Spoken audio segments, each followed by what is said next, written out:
the National Lung Screening Trial was designed with the purpose of determining whether screening with low-dose helical CT was more effective in reducing deaths from lung cancer or resulting in fewer deaths from lung cancer than screening with standard single-view chest X-ray. And this study began in the fall of 2002. I, as a chief statistician, one of the two chief statisticians for the trial, have been involved in it since the inception, going back to the days of design in 2000.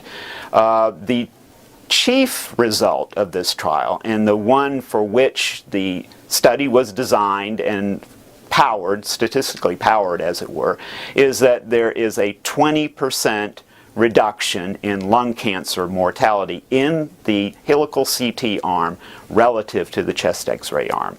So we use lung cancer mortality as the endpoint. Now, since these are healthy people, most of these individuals never experience the endpoint. Only about 2% of them do.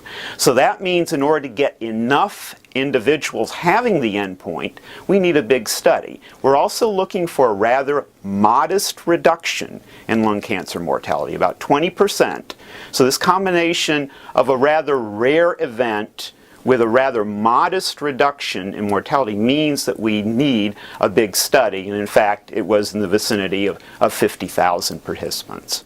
There are two consequences of this fact. Number one is it's a very expensive study. It's in the vicinity of $250 million.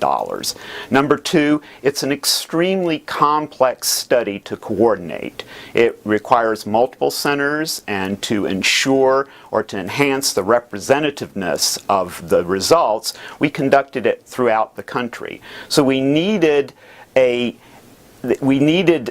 expertise of designing and actually conducting, managing very large-scale clinical trials with very clear, closely monitored communication. And I think that for this purpose, the National Cancer Institute was absolutely essential.